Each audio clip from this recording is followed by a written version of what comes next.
Chris from IMMAnews.com, being joined by Mary Bruitor, Max Rosario, Ahmad Ibrahim, and the legend himself, Rami Ibrahim. Some of Rami's best joining us in the house tonight, and they are fresh off of a trip from Mexico, and he had some of his best representing. He had Mary, he had Max, he had Ahmad. First and foremost, guys, thank you for joining me. I appreciate you. Thank you for having us. We really appreciate it. Not a problem. Well, I'm going to start with Rami first and foremost. So we've known each other for some time now. Obviously, you know the history. I'm not going through it, but everybody knows Rami Elite in the Muay Thai scene, the passion. I mean, the in between the corners, yelling at the fighters, just the passion for the sport is there through and through, and it's definitely seen when you're in the corner. What made you travel to Mexico for fights amidst a pandemic? So the best way to get better as a fighter is to fight, and everything is put at a stop here. And I have dedicated students that are hungry, and the best way to keep them, with that energy is to give them a chance to eat. So when the doors opened outside internationally, I started looking for fights for them internationally. Mm-hmm. So I couldn't get them fights in the States. So I started looking outside the country, and a friend of mine in Mexico had a show coming, and he actually reached out to me and asked me if I have any fighters available. And fortunately, I have these guys that didn't stop training. They were ready to go to represent. So the promotion LBTM Muay Thai out of Mexico, tell me a little bit about them. Obviously, I'm more familiar with the States. Tell me a little bit about this promotion and how you got into contact with them. So Ruben, he's the promoter of the LBTM, and I know him for a while through the Muay Thai scene. This was the first time we really got a close relationship, but I've known of him, he known of me, and he had his son on past events along with my fighters and my nephews. So that's how we know each other from the Muay Thai world. But then, like I said, he reached out to me, and we took it from there. Awesome. So now the last question, not the last question in the interview clearly, but I wanted to ask you, Rami, now being a father, congratulations. How is it trying to manage the training and the traveling of some of the elite and maintaining being a full-time father? I can't imagine it's easy. I'm sorry, say that again, please. I said, how can you tell me what it's like trying to balance coaching a full-time, fighting team and also maintaining the full-time fatherhood? I mean, it has to be tough because you got some of the best over there at Rami Elite. You train some of the best, clear as can day, and some people in the UFC, but then obviously you just had your baby. Again, congratulations. How difficult has it been to balance? Honestly speaking, I think one of the best things about me is that I look at other people, man, and I try to learn from other people. I never think I know enough. And with that being said, I've seen how other fathers, they like some parents, they lack in the sense that they take care of like the bills, they take care of the house, right?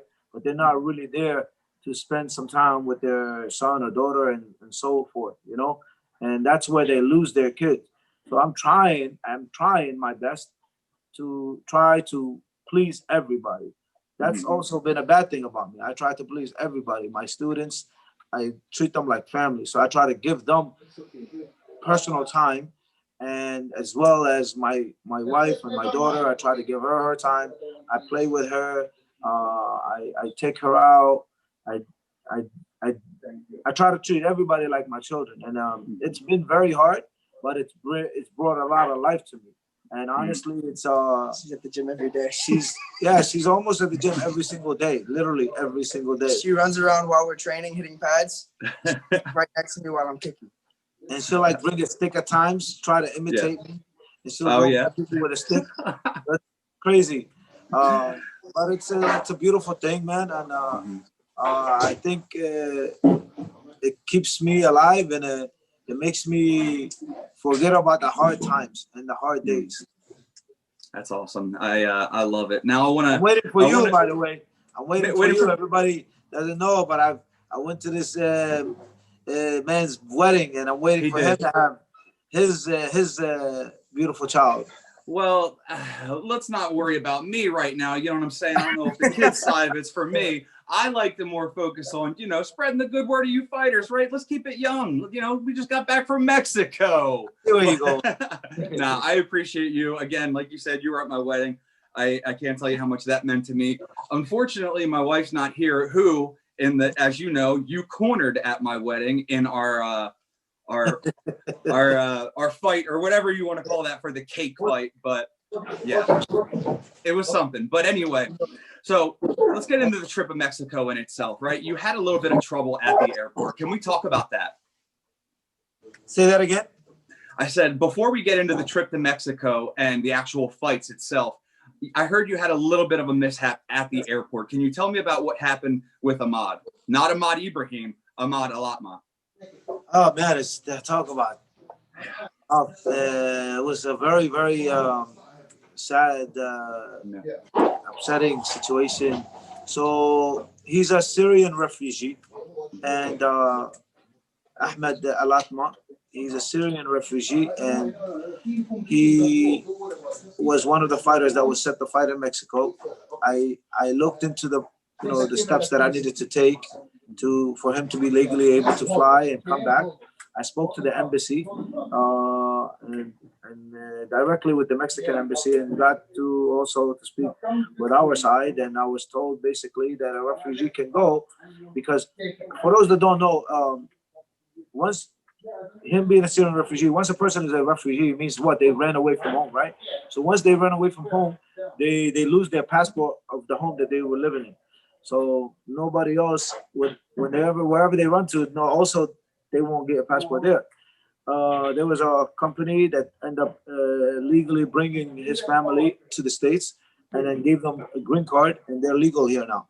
So, but he has no passport. So he's waiting on getting his citizenship. He's actually set to have it, God willing, next year. And I spoke to the embassy, and they told me that a refugee can go without a passport as long as they have, obviously, one, their green card, and two, they apply for a Mexican tourist visa. We got the paperwork done, and that they need to travel by air without a passport, and went to the airport. The guy that drove us there, I don't know why, I had just had a bad feeling. I told him, don't leave. When you drop us, don't leave. Just hang around the airport. Wait until I give you the green light, and then leave. So we got there, and we had trouble getting the ticket for him, obviously, from the get-go. They said you have to go to booking assistance section and wait in line to speak to somebody. So I took him there, and then in front of us was a lady with a dog who they were giving them a hard time bringing the dog on a plane because she didn't have papers for the dog. They said that we have to have his papers that he has shots. So as that's happening, Ahmed looks at me and tells me, Coach, you think they're gonna let the dog on the plane and not me? And I looked at him. I was like, man, I was so heartbroken. I'm like, don't worry, whatever's meant to be is just gonna be. That's best. Just keep your faith. And then they let the lady go. We start talking. The lady at the counter was telling her, we need papers to prove that he had shots. So she's like, I can call the doctor now. To prove. So they got on the phone, and a guy on the phone simply said, yeah, he has papers. And that was enough for them, So they let the dog go, and then and it came our turn, and they said, listen, you don't have proper paperwork. I told them we do. I showed them all the proof online from the embassy itself that the person needs to take, and we had taken all the proper steps, and it still was not good enough. They said, we cannot help you. He cannot fly, and that was it. So he was not able to go, and his flight was canceled. Wow, that's extremely unfortunate, obviously heartbreaking, and just a sad story. How did that affect the rapport with everybody and the dynamic with everybody on the plane? I mean, they were already there. I was set to go with them, but because he got on the card last minute, I changed my flight to go with him. So he's not. and then I went. We were set to leave at later at night while the team was already there. Gotcha. We didn't find out what happened until we all because we all landed different times. Right. We all waited in the airport for each other. And when we all got together, that's when before Rami came, we all got word, yo, Ahmed didn't get on the flight. We all were kind of just standing there like, what? Like, are you serious? Like, it kind of smacked us. Yeah. It was it wasn't the easiest thing to hear because you have to know him personally to understand. Yeah. He's like the most hardworking fighter on top of me, on top of everybody. Like, he's like 16, but he's like 30. 15 years old. He works hard, very, very hard. And now, was that extra push to make you guys want to just, perform better? Obviously, everybody gets a little bit of extra push throughout what it may be, but having somebody that you train with, blood, sweat, and tears, having something so sad happen before you guys' fight. Now, I'll ask the fighters this, starting with Max. Did that make you want to push forward? And Ahmad, everybody, did that make you want to be like, you know what, this one's for our boy Ahmad, let's get it done? Well, yeah, of course. And I'm really close to Ahmad. He's one of my main training partners. So, day in, day out, we're going hours at a time, holding pads, sparring. And, it's really hard, especially because he's such a great fighter. He's such a great kid. And, we all wanted to get the W for him. And it just it pushed us a lot, for sure. Yeah. Well, I wanted to talk briefly about that. I don't want to focus on it too much anymore, make it the highlight of this story, because it's definitely not. It's just something sad that happened. And I wanted the word to get out that some craziness, some sideways stuff like this is happening. And it's not acceptable, period, point blank. So moving forward, I want to get into the fights. Let's move to Mary. You, as I understand, you had a big fight, a big, fantastic performance, as I understand. You took on the #1 female in Mexico at 105 pounds, correct? Mm-hmm. Now, getting that win and the speech that everybody saw from Rami's wall, well, what can you detail in words now, having hindsight 2020, now that it's had time to sink in? What was that moment like for you? It was such a rush. For one thing, I think I didn't realize what a big deal my opponent was, because if I look up my opponent and I build her up too much in my mind, sometimes it's not good for me. Mm-hmm. So, telling myself to fight my fight, work my plan, everything Rami's been working with me is sound, just listen and execute. Mm-hmm. Now it's been 2 weeks since that fight, and it just doesn't even feel like it happened to me. I look at the clips and it feels like it was in a movie or something. It's kind of indescribable. So my next question being, with everything going the way it did, right? The odds stacked against you. And most people know, when you go and fight in someone else's backyard, the odds more times than not going to go your way. When the odds were stacked against you, did that bring you down in morale? No. If I started to think about how many Mm-hmm. things weren't in my favor, that's a bad hole. That's a bad rabbit to go down. Mm-hmm. Rami just talks to you in this way, and it kind of takes the pressure off. He's like, you don't have to win. You just have to make a statement. And then with that in mind, I was just really present in each round, in each exchange. And it was my best performance by far. It's the smartest I ever fought, for sure. And I don't know if that's because I had a year of not being in fight camp and just really marinating in what Rami was trying to teach me in the gym, instead of feeling the pressure of fight after fight. I was really just sitting with the concepts that he was trying to get into me, and these were things that even he was training me for in my previous fight, which was December 19.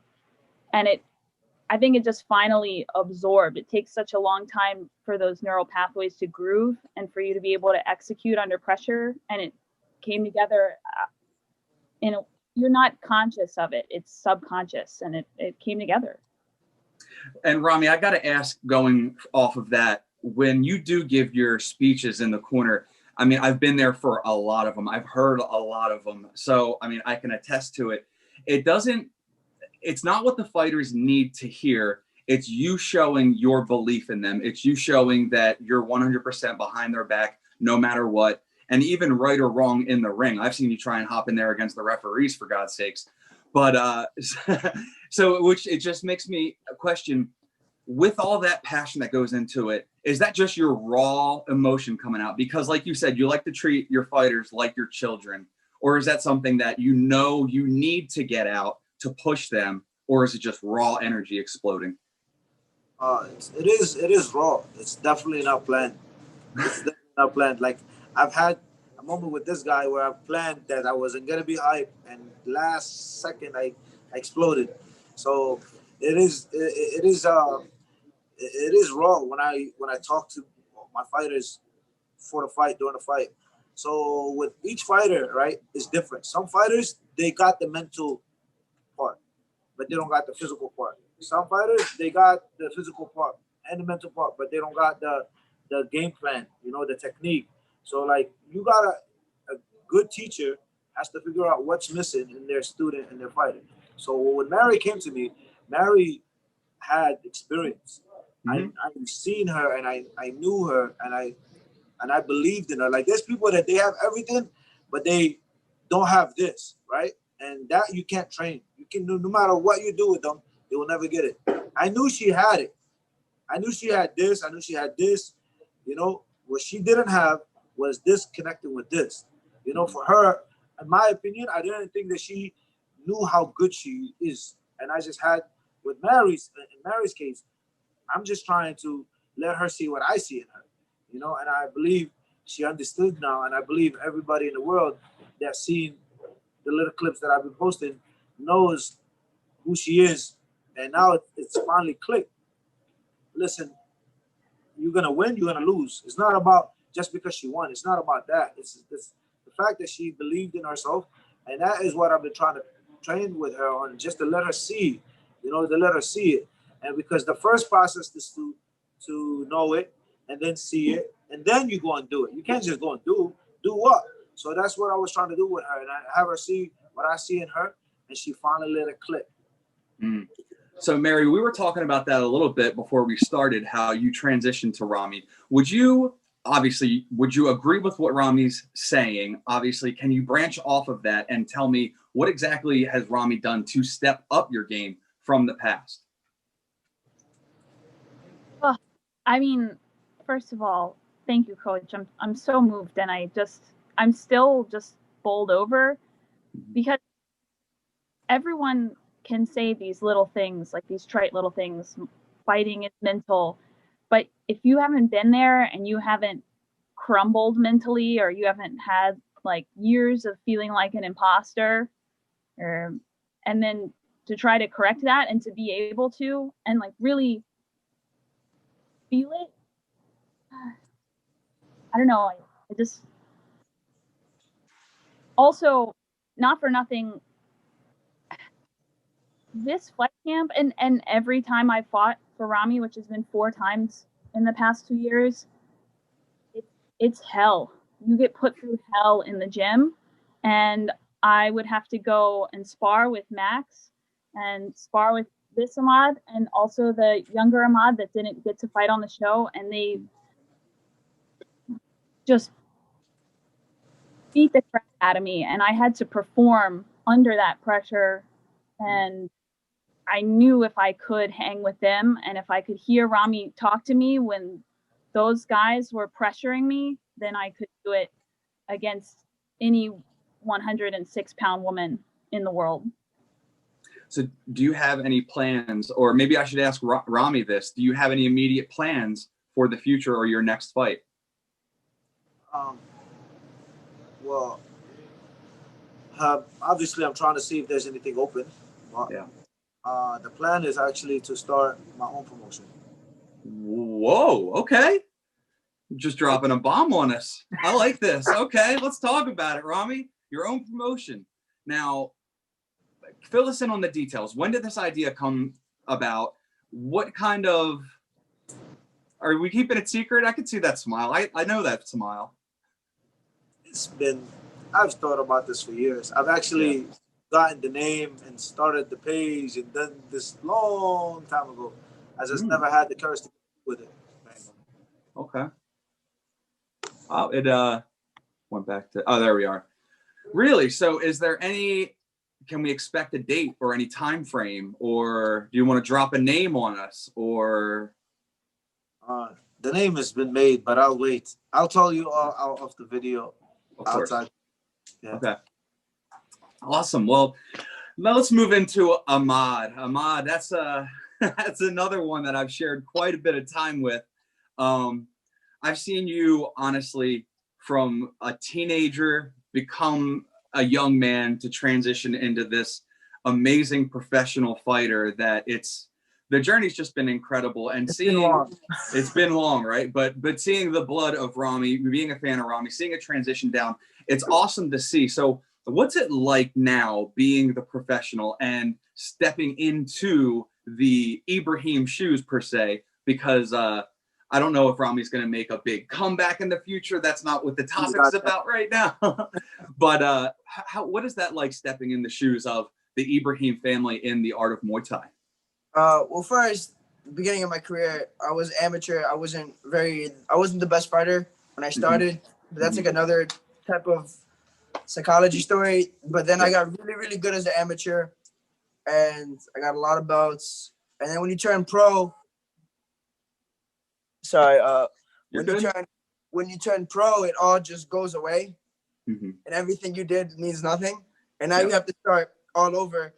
And now that, like, I always got, like, you know, we joke about it all the time, like, you're Rami's nephew, this is that, like, you know what I mean? Like, it's always been a joke in the gym and in my life.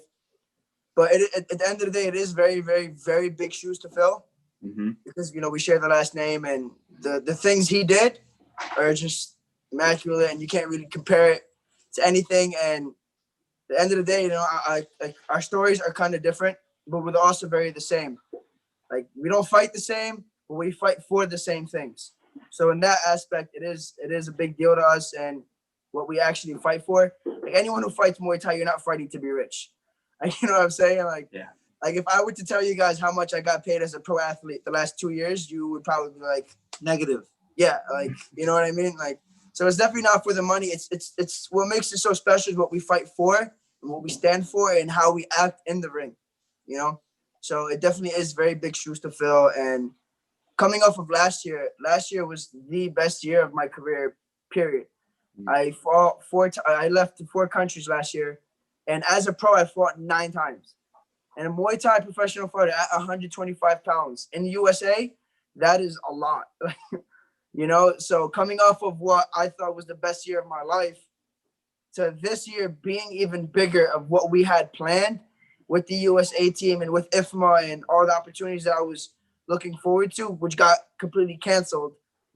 I went from having the best year of my life to literally, like, the gym is not even open. Like, so it definitely, it's very hard to stay focused when you were going so hard at it. I was in Thailand twice last year, spent 2 months there, fought in Colombia, fought in Korea, and had really big wins, really big losses. And if you look at 2019 Ahmed and 2018 Ahmed, it's 2 complete different fighters.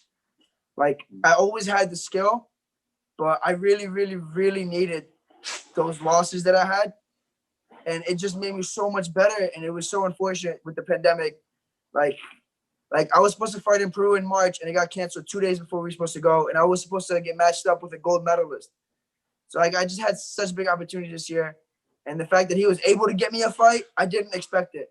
Because we already know if it's not international, I'm most likely not fighting. Like, I haven't fought in America in 2 years. So we already knew, like, if, like, Friday Night Fights or Warriors Cup doesn't come back, you're probably not fighting this year. And then he's like, yo, there's a fight in 5 weeks.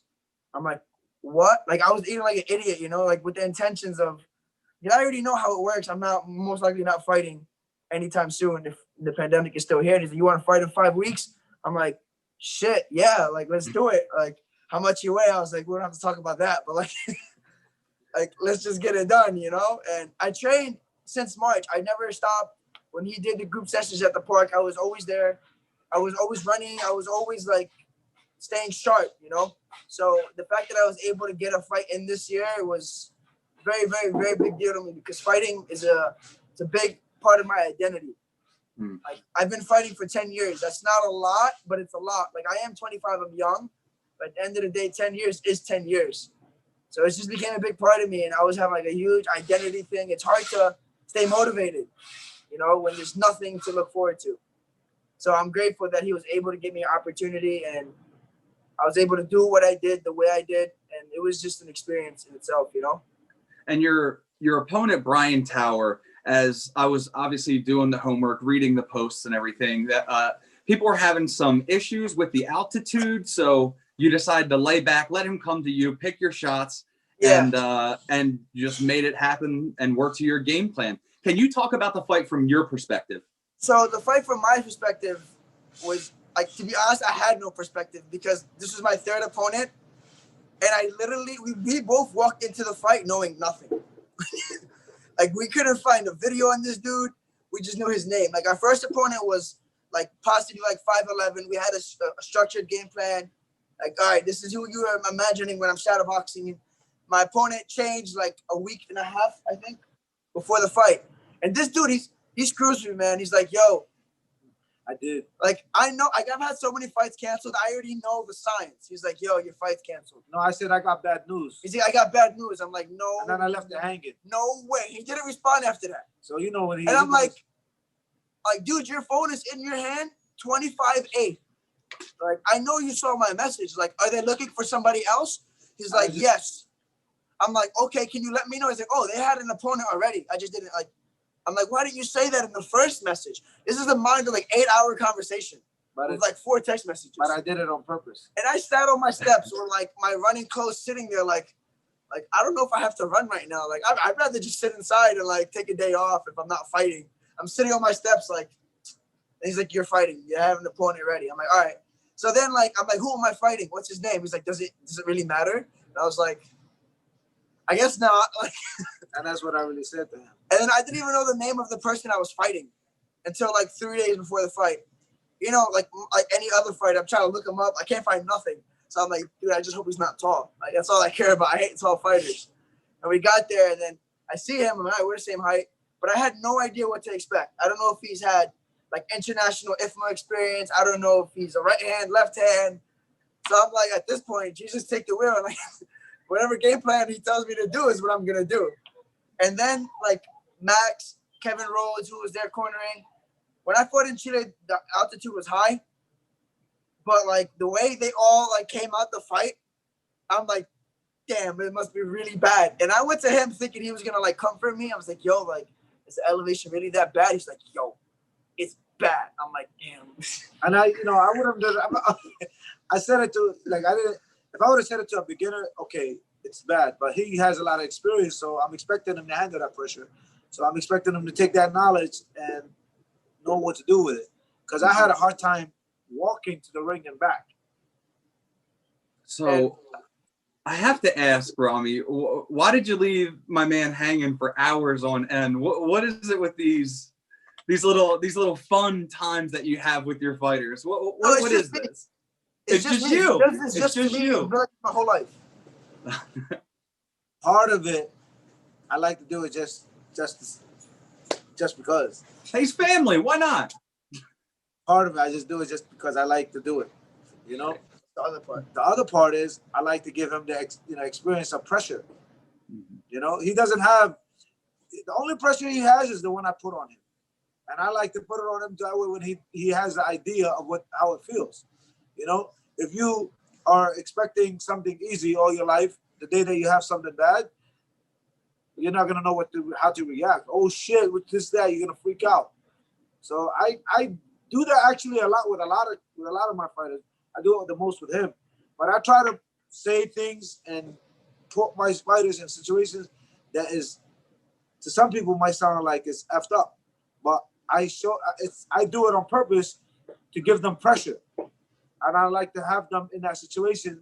I like to put them in pressure. I like to put them in bad days. So that way, when somebody else give them a bad day, gives them a bad time, they know how to move and roll with the punches. Mm. So it is all for their benefit. So you guys are just going to have to learn, roll with the punches. And if he adds 100 more, it just is what it is, you know, just. It's psychological. So, most fighters that lose, they lose psychologically, you know? So whether they see it or not, I do a lot of psychological stuff with them.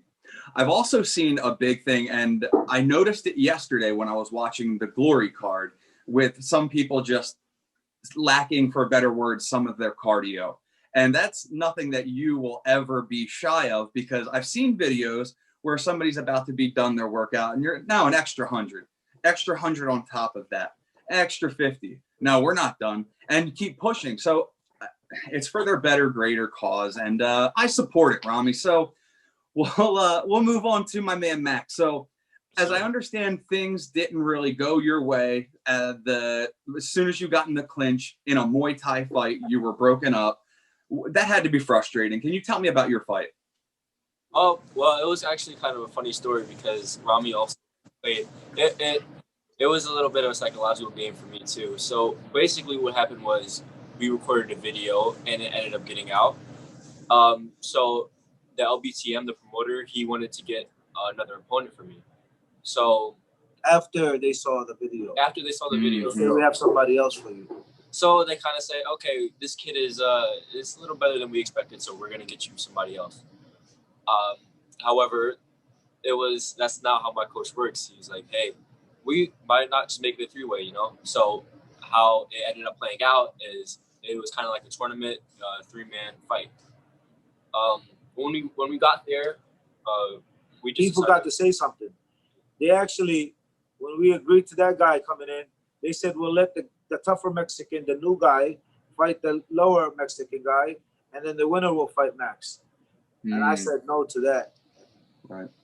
But as a junior fighter, as an amateur, I was all up for it. So I was supposed to fight twice, but when we got to the fight, it ended up not falling through. But as an amateur, as how young and my weight, I'm 15 years old. I fight anywhere from 118 to 110. It's really hard for me to get fights. You know, I'm blessed that my coach is able to get me about 11 fights in 2019, which is a lot for a junior. So when there's fights, you got to take them. However, it is overwhelming. You know, at the end of the day, I'm a kid. You know, hearing 1 week out that I'm going to fight twice, but it is what it is. As far as the fight, of course, I wish I could have worked in clinch, but it is what it is. You know, you need to go through those times, those hell and high waters, and you need to have this. So, and later in life, you know, when I'm put in the same situation, I get a different outcome. I wanted to talk about my coach, and I'm pretty sure everybody saw what he almost did to that referee after that situation, but it just shows how much he cares and how much he's willing to give and how much he's willing to sacrifice for his fighters, because he really does treat us like family. That paved the way for the rest of us. Yeah, and after that, everybody was able to clinch. They didn't mess with us again. Really? Yes, so sir.